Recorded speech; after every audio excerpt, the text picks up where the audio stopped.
త్యాగరాజస్వామి ఆరాధన మహోత్సవాలు కర్నూలులో ఘనంగా నిర్వహించారు.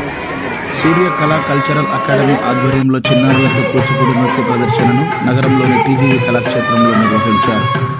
ఈ కార్యక్రమానికి ముఖ్య అతిథిగా కర్నూలుకు చెందిన ప్రముఖ గుండె వ్యాధి నిపుణులు చంద్రశేఖర్ పాల్గొన్నారు. ఈ సందర్భంగా ఆయన మాట్లాడుతూ విద్యార్థులు చదువులతో పాటు సాంస్కృతిక కార్యక్రమాల్లో పాల్గొనడం వల్ల వారి భవిష్యత్తుకు ఎంతో ఉపయోగపడుతుందన్నారు. అనంతరం గుండె వ్యాధి నిపుణులు డాక్టర్ చంద్రశేఖర్ రెడ్డి మాట్లాడారు.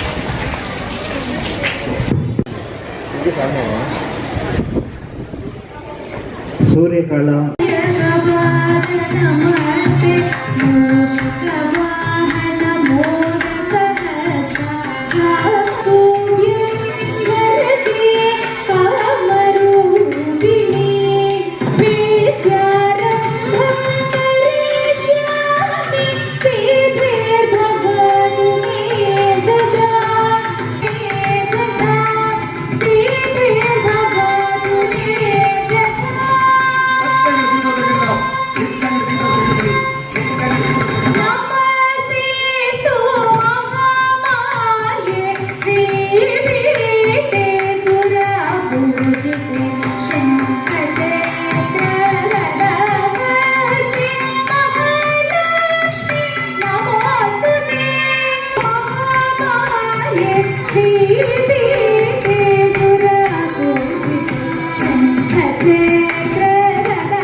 డాక్టర్ బేసిక్గా మీరంతా కూడా ఇక్కడికి వచ్చిన చిన్నారులకు వాళ్ళని ప్రోత్సహిస్తున్న తల్లిదండ్రులకు మరొకసారి శుభాకాంక్షలు తెలుపుతున్నాను. ఎందుకంటే ప్రతి సంగీతం కానీ నృత్యం కానీ సాహిత్యం కానీ ప్రతి ఒక్కరు కూడా అలవర్చుకోవాలి.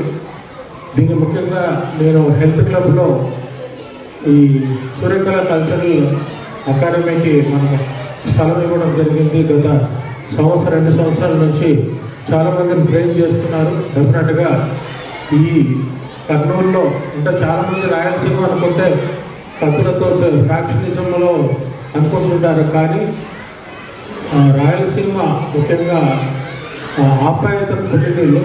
సో ప్రతి ఒక్కరు కూడా ఆ ఫ్యాక్షన్ అనేది పోయింది. కళలు అభివృద్ధి చేస్తున్నటువంటి వాళ్లకు డెఫినెట్గా మనం సహకారం అందించాలని, డెఫినెట్గా వాళ్ళు ముందు కూడా కల్చరల్ అకాడమీ ముందుగా దినదిన అభివృద్ధిగా జరగాలని మరొకసారి మీరు ఇచ్చిన అవకాశం హృదయపూర్వకంగా అభినందనలు తెలుపుతూ